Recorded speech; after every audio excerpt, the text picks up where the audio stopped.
आइए अब हम नजर डालते हैं हमारी खास पेशकश मिशन मौसम में।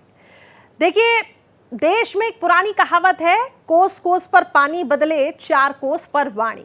ये कहावत सिर्फ देश की डायवर्सिटी को नहीं दिखाती, बल्कि देश के अलग अलग मौसम की भी जानकारी देती है। भारत में आपको बर्फीले पहाड़ों पर हिमस्खलन या भूस्खलन से लेकर उफनती नदियों की बाढ़ और सूखा या सुनामी जैसी प्राकृतिक आपदाओं का सामना करना पड़ता है। ऐसे में अब सरकार एक मिशन मौसम शुरू करने जा रही है। मिशन मौसम के तहत सरकार टेक्नोलॉजी का इस्तेमाल करके मौसम की भविष्यवाणी को बेहतर बनाने का काम करेगी और ये एक लार्ज स्केल इनिशिएटिव होगा जिसमें जलवायु परिवर्तन विज्ञान की क्षमताओं को पूरा लाभ उठाया जाएगा। लेकिन कैसे आखिर ये काम करेगा, इसी पर पेश है हमारी एक खास पेशकश मिशन मौसम। क्लाइमेट चेंज से निपटने की तैयारी।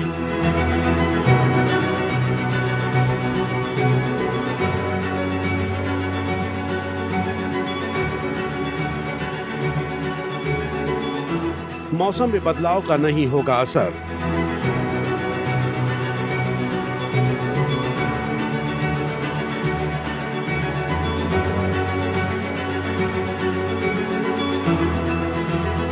मौसम विज्ञान में बड़ा बदलाव।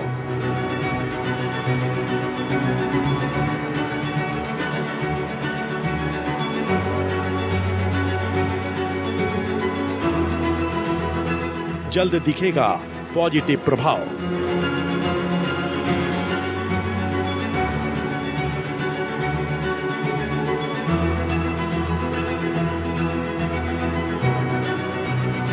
तकनीक रोकेगी आंधी बाढ़ तूफान।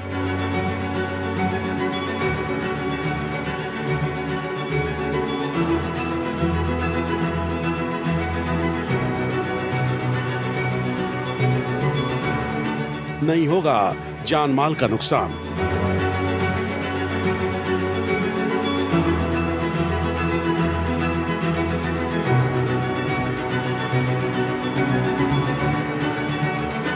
$2,000 करोड़ का मिशन मौसम लॉन्च।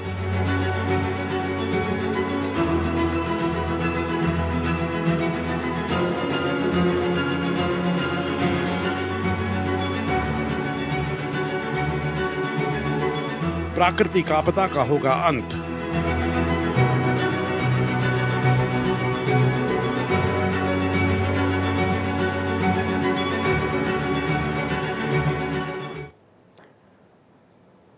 तो देखिए, पूरी दुनिया क्लाइमेट चेंज के रूप में एक बड़ी चुनौती का सामना कर रही है। अनियमित मौसम पैटर्न, बढ़ता तापमान, बादल फटने, आंधी बाढ़, सूखा और जंगल की आग जैसी चरम मौसम की घटनाएं दुनिया भर में कहर बरपा रही हैं। ऐसे में सभी देश जलवायु नियंत्रण के लिए अस्थायी प्रयासों में निवेश करने को मजबूर है। भारत भी इससे अब अछूता नहीं है। यहाँ पर भी जलवायु संकट के कारण मौसम का मिजाज बदला है। इसमें अनिश्चितता बढ़ी है। कहीं भारी बारिश हो रही है, कहीं बाढ़ आ रही है, तो कहीं सूखा है। बादल फटने की घटनाएं भी बढ़ी हैं और इसी के मद्देनजर मोदी सरकार ने हाल ही में जलवायु परिवर्तन के प्रयोगों के लिए देश को तैयार करने के लिए एक बड़ा कदम उठाया है। मोदी सरकार ने 2 सालों की महत्वाकांक्षी योजना मिशन मौसम की शुरुआत की है। आपको दिखाती हैं इस रिपोर्ट में। मौसम की सटीक जानकारी। 2024 के मानसून सीजन के दौरान भारी बारिश के कारण भारत के कई इलाकों में भयंकर बाढ़ और भूस्खलन हुआ। बारिश के कारण सबसे पहले असम राज्य में और बाद में अगस्त के अंत में भारत के गुजरात में भी भारी बाढ़ आई, जिससे जान माल का काफी नुकसान हुआ। वहीं दक्षिण भारत में आंध्र प्रदेश, तमिलनाडु और कर्नाटक जैसे राज्यों में सूखे की स्थिति में बेतहाशा बढ़ोतरी दर्ज की जा रही है और पश्चिमी और मध्य भारत के कुछ हिस्सों में भी यही स्थिति है। बदलते जलवायु परिवर्तन का आलम यह है कि देश में जहां सूखा पड़ता था, अब वहां बाढ़ आ रही है। चरम जलवायु घटनाओं का स्वरूप बदल रहा है। जल चक्र पर भी इसका असर पड़ रहा है। बीते कुछ समय से चरम घटनाओं और प्राकृतिक आपदाओं में तेजी से बढ़ोतरी हुई है। इन्हीं घटनाओं से होने वाले नुकसान को कम करने और इसका मुकाबला करने के लिए मोदी सरकार ने मिशन मौसम शुरू किया है। मिशन मौसम के तहत सरकार टेक्नोलॉजी का इस्तेमाल करके मौसम की भविष्यवाणी को बेहतर बनाने का काम करेगी। हर साल चक्रवात, बाढ़, सूखा और हीटवेव जैसे जलवायु परिवर्तन से उपजी आपदाओं के चलते करीब 10,000 लोगों की मौत हो जाती है। मिशन मौसम की अहमियत का अंदाजा इस बात से लगाया जा सकता है कि मौसम की सटीक भविष्यवाणी से इनमें से कई लोगों की जान बचाई जा सकती है। 2000 करोड़ रुपए का बजट। मोदी सरकार ने मिशन मौसम के लिए 2000 करोड़ रुपए का बजट रखा है। इस मिशन का मुख्य लक्ष्य भारत के मौसम विभाग को अपग्रेड करने का है ताकि देश में मौसम की सटीक भविष्यवाणियां की जा सके। इतना ही नहीं, ये सरकार को आपदा के आने से पहले तैयार रहने और उसके बाद जनजीवन को जल्द से जल्द सुचारू करने में भी मदद करेगा। मिशन मौसम प्रबंधन तकनीकों का पता लगाएगा और इसमें कृत्रिम रूप से बादलों को विकसित करने के लिए एक प्रयोगशाला बनाना, रडार की संख्या में 150% से ज्यादा की बढ़ोतरी करना और नए उपग्रह, सुपर कंप्यूटर और बहुत कुछ जोड़ना शामिल है। भारतीय मौसम वैज्ञानिकों को उम्मीद है कि अगले 5 सालों में उनके पास इतनी जानकारी होगी कि वे न केवल बारिश को बढ़ा सकेंगे बल्कि कुछ क्षेत्रों में ओलों और बिजली के साथ साथ इसे भी रोक सकेंगे। वेदर फॉरकास्टिंग टेक्नोलॉजी में कई बदलाव। केंद्रीय सूचना एवं प्रसारण मंत्री अश्विनी वैष्णव ने इसकी जानकारी दी। उनके मुताबिक वेदर फॉरकास्टिंग टेक्नोलॉजी में कई बदलाव किए जा रहे हैं। हाल ही में कई नए रडार, सैटेलाइट के बेहतर इनपुट और तस्वीरें मिलनी शुरू हुई हैं। इससे मौसम की सही भविष्यवाणी आसान हुई है। मौसम और क्लाइमेट की सटीक भविष्यवाणी को संभव करने के लिए भारत सरकार ने मिशन मौसम की शुरुआत की है। फोरकास्टिंग टेक्नोलॉजीज में कई अच्छे चेंजेस आए हैं। हमने हाल ही में देखा कि किस तरह से नए रडार्स, बेटर रेजोल्यूशन के सैटेलाइट पिक्चर्स और उनसे इन्फ्रेंस लेने का जो मेथड है, इन सब से वेदर फोरकास्टिंग में एक्यूरेसी काफी बढ़ सकती है। इसी पोटेंशियल को ध्यान में रखते हुए 2000 करोड़ रुपीस के एलोकेशन के साथ मिशन मौसम लॉन्च किया जाएगा। आज यूनियन कैबिनेट में अप्रूव किया माननीय प्रधानमंत्री जी ने। इस मिशन के तहत 200 करोड़ रुपए खर्च किए जाएंगे। इससे डेटा मॉडलिंग, अगली पीढ़ी के रडार, सैटेलाइट, एआई आदि पर निवेश किया जाएगा। आने वाले 5 से 6 वर्षों में हम बेहद कम समय में सटीक मौसम की भविष्यवाणी कर सकेंगे। बहुत फोकस किया जाएगा डेटा मॉडलिंग पे, डेटा ड्रिवन टेक्नोलॉजीज पे, नेक्स्ट जनरेशन रडार्स पे, सैटेलाइट्स पे, और इसमें बहुत सारी चीजें आत्मनिर्भर भारत के मिशन के तहत भारत में ही बनेगी, भारत में ही डेवलप होगी। High performance computers, AI, ML और साथ ही साथ दुनिया के जो बड़े रिसर्च ऑर्गेनाइजेशंस हैं उनके साथ कोलैबोरेशन। टारगेट ये रहेगा कि आने वाले 5-6 वर्षों में बहुत ही एक्यूरेट एग्रो एडवाइजरी आ सके और बहुत एक्यूरेट नाउकास्ट टेक्नोलॉजीज आ सके। हम कहते हैं फोरकास्ट, उसकी जगह नाउकास्ट, यानी बहुत जल्दी, बहुत कम समय में आगे आने वाले मौसम की जानकारी हम दे सकें। मिशन मौसम से क्या होगा लाभ? मिशन मौसम से ज्यादा बारिश, बाढ़, बादल फटने और सूखा पड़ने जैसी मुसीबतों से बचा जा सकता है। इस मिशन से कृषि, आपदा प्रबंधन, रक्षा, एविएशन, एनर्जी, वाटर रिसोर्सेज और टूरिज्म सहित कई सेक्टर्स को फायदा होगा। इसके तहत एडवांस्ड सेंसरों का इस्तेमाल किया जाएगा। इसके साथ ही नेक्स्ट जनरेशन रडार और सैटेलाइट सिस्टम तैनात किए जाएंगे। हाई कैपेसिटी के सुपर कंप्यूटर का इस्तेमाल किया जाएगा। GIS based automatic supported system का इस्तेमाल किया जाएगा। खेती के लिए वरदान साबित होगा। कृषि वैज्ञानिकों के मुताबिक जलवायु परिवर्तन के चलते देश के कई इलाकों में कभी भारी बारिश हो जाती है तो कभी सूखा पड़ जाता है। इससे किसानों को बड़ा नुकसान होता है। इसको देखते हुए मिशन मौसम केंद्र सरकार का एक बड़ा कदम है। इस मिशन के तहत 2026 तक सुपर कंप्यूटर और उपग्रह प्रणालियों को और आधुनिक बनाया जाएगा। इससे किसानों के लिए सटीक भविष्यवाणी समय रहते ही मिल जाएगी। इस मिशन में किसी भी क्षेत्र में कृत्रिम बारिश कराने और बारिश रोकने की विशेषज्ञता भी विकसित की जाएगी। बेहतर मौसम पूर्वानुमान और कृत्रिम बारिश किसानों को बाढ़ और सूखे जैसे हालात से बचाने में मदद करेगी। इसके अलावा वैज्ञानिक आकाशीय बिजली गिरने और बादल फटने जैसी घटनाओं को भी नियंत्रित कर सकेंगे। इससे खेती में होने वाले नुकसान को रोकने में काफी मदद मिलेगी। ये सारी जानकारी पंचायत स्तर पर देने की भी तैयारी की जा रही है। देखिए, पृथ्वी विज्ञान मंत्रालय का कहना है कि मौसम का पूर्वानुमान चुनौतीपूर्ण जरूर बना हुआ है और इसकी कई वजह भी है। वायुमंडलीय प्रक्रियाओं की जटिलता, वर्तमान अवलोकन और मॉडल रिजोल्यूशन की सीमाओं के कारण इसका आकलन करना काफी मुश्किल होता जाता है। साथ ही जलवायु परिवर्तन वातावरण को और अधिक अव्यवस्थित बना रहा है। इसका नतीजा अलग अलग स्थानों पर भारी वर्षा हो रही है, स्थानीय स्तर पर सूखा पड़ता जा रहा है, जो बाढ़ और सूखे की एक चुनौतियों का सामना कर रहा है। बादल फटना, आंधी बिजली गिरना, तूफान भारत में सबसे कम समझी जाने वाली मौसम की घटनाओं में से है और इन जटिल पैटर्न को समझने के लिए बादलों के भीतर और बाहर सतह पर, ऊपरी वायुमंडल पर, हर जगह की चीजों को समझना बहुत ज्यादा जरूरी है। इन भौतिक प्रक्रियाओं का गहन ज्ञान होना भी जरूरी है। देखिए इस रिपोर्ट में। देश को वेदर रेडी और क्लाइमेट स्मार्ट बनाने की पहल। Indian institute of tropical metrology के निदेशक डॉक्टर आर कृष्णन के मुताबिक मिशन मौसम भारत सरकार के पृथ्वी विज्ञान मंत्रालय की ओर से विकसित भारत बनाने की दिशा में देश को वेदर रेडी और क्लाइमेट स्मार्ट बनाने के लिए एक बड़ा कदम है। मिशन मौसम के जरिए देश में मौसम और क्लाइमेट की सटीक भविष्यवाणी की क्षमता काफी बढ़ जाएगी। मिशन मौसम के तहत मौसम की सही भविष्यवाणी के लिए रडार और सैटेलाइट जैसे उपकरण बढ़ाए जाएंगे, जिससे मिले डेटा का इस्तेमाल यूनिफाइड अर्थ सिस्टम मॉडल के जरिए किया जाएगा। ये मॉडल मिशन मौसम के तहत पूरी तरह से भारत में ही विकसित किया जा रहा है। इस मॉडल के जरिए हम मौसम की सटीक भविष्यवाणी कर सकेंगे।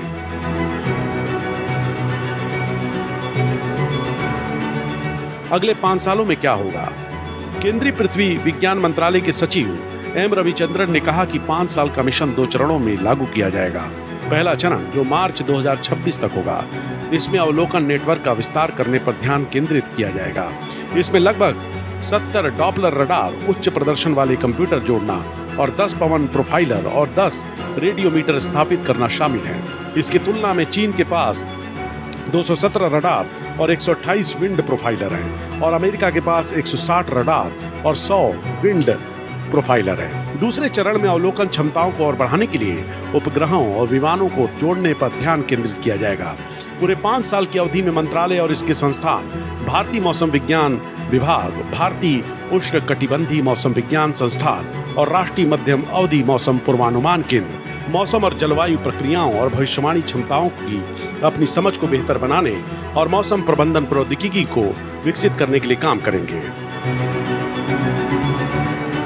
जलवायु परिवर्तन द्वारा देश में कभी भारी बारिश के कारण बाढ़ आती है, तो कभी कुछ इलाकों में बारिश न होने की वजह से सूखे जैसे हालात बन जाते हैं, जिससे हमारे किसानों को सबसे ज्यादा नुकसान होता है। भारत सरकार ने ऐसी मौसमी घटनाओं से निपटने के लिए सितंबर 2024 में मिशन मौसम की शुरुआत की, जो मार्च 2026 तक चलेगा। इसके अंतर्गत उन्नत सेंसर, सुपर कंप्यूटर और उपग्रह प्रणालियों का उपयोग किया जाएगा, जिससे किसानों के लिए मौसम की सटीक भविष्यवाणी समय रहते की जा सकेगी। इसके अलावा इस मिशन में आवश्यकता अनुसार किसी भी क्षेत्र में बारिश कराने और बारिश रोकने की विशेषज्ञता भी विकसित की जाएगी। बेहतर मौसम पूर्वानुमान और कृत्रिम बारिश किसानों को बाढ़ और सूखे जैसी परिस्थितियों से बेहतर तरीके से निपटने में मदद करेगा। इसके अलावा वैज्ञानिक आकाशीय बिजली गिरने और बादल फटने जैसी घटनाओं को भी नियंत्रित कर सकेंगे, जिससे भी खेती में होने वाले नुकसान को बहुत हद तक कम किया जा सकेगा। इतना ही नहीं, यह सारी जानकारी किसानों को पंचायत स्तर पर देने की व्यवस्था भी की जा रही है। क्लाउडर चेंबर क्या है? केंद्रीय पृथ्वी विज्ञान मंत्रालय के मुताबिक बढ़ते तापमान के संदर्भ में बादलों के भीतर होने वाली प्रक्रियाओं का अध्ययन करने के लिए मिशन के तहत अगले 1.5 साल के भीतर पुणे में भारतीय मौसम विज्ञान संस्थान में एक क्लाउड चैम्बर स्थापित किया जाएगा। केंद्रीय पृथ्वी विज्ञान मंत्रालय के सचिव एम रविचंद्रन ने कहा, हम IITM की प्रयोगशाला में कृत्रिम रूप से बादल बनाएंगे और प्रयोग करेंगे। उनके मुताबिक बादल का बेस आमतौर पर धरती की सतह से 1 से 1.5 किलोमीटर दूर तक होगा, लेकिन इनकी ऊंचाई 12 से 13 किलोमीटर तक की ही हो सकती है। इसलिए मिशन मौसम के तहत ऊंचाई पर हो रहे बदलावों के लिए देश को तैयार किया जा रहा है। इसमें नमी, हवाओं की गति और तापमान का आकलन होगा। बादलों के घनत्व को कम करने के लिए अधिक बारिश वाले बादलों को ऐसे इलाकों की तरफ भेजने की कोशिश होगी जहां बारिश कम हो रही है। मिशन मौसम का ऑब्जेक्टिव यही है कि कैसे हम हमारा जो फोरकास्ट और वार्निंग सर्विसेज है, इसको कैसे अच्छे ढंग से लोगों के पास पहुंचा जाए, जैसे कि लास्ट माइल पे एवरी हाउस होल्ड के पास वेदर का इन्फॉर्मेशन पहुंचे। दूसरा ऑब्जेक्टिव है कि हमारा जो सटीकता है इसमें एटलीस्ट 5 to 10% इम्प्रूवमेंट हो in the time range of 5 to 10 days। तीसरा ऑब्जेक्टिव ये है कि हमारा जो अंडरस्टैंडिंग है, ये जब ऑब्जर्वेशन हम लेंगे, इससे हम each and every severe weather event को डिटेक्ट करेंगे, इसको अंडरस्टैंड करेंगे, और अंडरस्टैंडिंग अच्छा होने से इसको हम हमारा जो न्यूमेरिकल मॉडलिंग सिस्टम है इसमें यूटिलाइज करेंगे। और ये मॉडलिंग सिस्टम जब each and every severe weather event का सभी प्रॉपर्टीज़ को आधार करके रन होगा, तब इसका फोरकास्ट एक्यूरेसी एटलीस्ट 10% बढ़ने का आशा रखते हैं हम। मौसम प्रबंधन की जरूरत क्यों? केंद्रीय पृथ्वी विज्ञान मंत्रालय के सचिव एम रविचंद्रन का कहना है कि मौसम प्रबंधनों की मौजूदा हालातों में काफी आवश्यकता है। उन्होंने उदाहरण देते हुए कहा कि अगर दिल्ली में लगातार बारिश हो रही है जिससे बाढ़ आ सकती है, तो क्या मैं बारिश को रोक सकता हूँ? बादलों को थोड़ा और बीज देकर बारिश को रोका जा सकता है। इसी तरह सूखाग्रस्त क्षेत्र में यह वर्षा को बढ़ाकर सूखे को रोकने में मदद कर सकता है। क्लाउड सीडिंग में संघनन को बढ़ावा देने के लिए हवा में पदार्थों को फैलाना शामिल है, जिसके परिणाम स्वरूप वर्षा होती है। क्लाउड सीडिंग के लिए इस्तेमाल किए जाने वाले सबसे आम पदार्थों में सिल्वर आयोडाइड, पोटेशियम आयोडाइड और सूखी बर्फ शामिल है। ये एजेंट वर्षा कराने में मददगार होते हैं। मौसम परिवर्तन की इस तकनीक का इस्तेमाल दुनिया के कई हिस्सों में किया गया है, मुख्य रूप से उन क्षेत्रों में जहां पानी की कमी या सूखे की स्थिति है। क्लाउड सीडिंग तकनीक को अपनाने वाले कुछ देशों और राज्यों में अमेरिका, चीन, ऑस्ट्रेलिया और यूएई शामिल हैं। हालांकि क्लाउड सीडिंग की प्रभावशीलता और पर्यावरणीय प्रभाव चल रहे शोध का विषय बने हुए हैं। भारत पहले से ही कृत्रिम वर्षा बनाने की तकनीक के साथ प्रयोग कर रहा है, जिसमें विमान का उपयोग करके क्लाउड सीडिंग शामिल है, और महाराष्ट्र और अन्य जगहों पर कुछ पायलट प्रोजेक्ट किए हैं। ये cloud aerosol interaction and precipitation enhancement experiment नामक एक शोध कार्यक्रम के माध्यम से क्लाउड माइक्रोफिजिकल विशेषताओं का अध्ययन करने के लिए किया जा रहा है। तो देखिए, मौसम वैज्ञानिक के मुताबिक आने वाले समय में झुलसा देने वाली गर्मी भरे दिन और बढ़ेंगे। पर्यावरण डेवलपमेंट के मुद्दों पर काम करने वाली संस्था integrated research and action for development की एक रिपोर्ट के मुताबिक आने वाले दिनों में हीट वेव के दिनों की तीव्रता जो है वो और ज्यादा बढ़ेगी।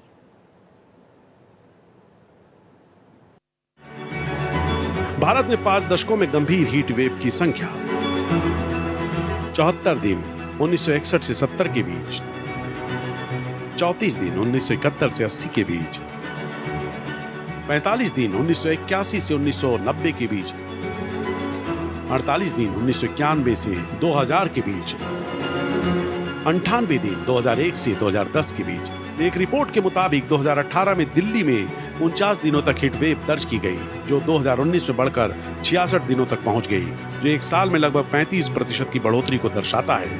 वही 2001 से 10 के आंकड़ों पर नजर डालें तो हीट वेव के दिनों में 51% की बढ़ोतरी दर्ज हुई है। वहीं राजकोट की बात करें तो 2001-10 के बीच कुल 39 दिन हीट वेव दर्ज की गई। वहीं ये संख्या 2011 से 21 के बीच बढ़कर 66 दिनों तक पहुंच गई। बारिश का समय लगभग 1.5 दिन कम। मौसम विभाग के जनरल मौसम में हाल ही में छपे एक रिपोर्ट में वैज्ञानिकों ने दावा किया है कि हर दशक में बारिश के दिनों में औसतन 0.23% कमी दर्ज की गई है। रिपोर्ट के मुताबिक आजादी के बाद से अब तक देश में बारिश का समय लगभग 1.5 दिन कम हो गया है।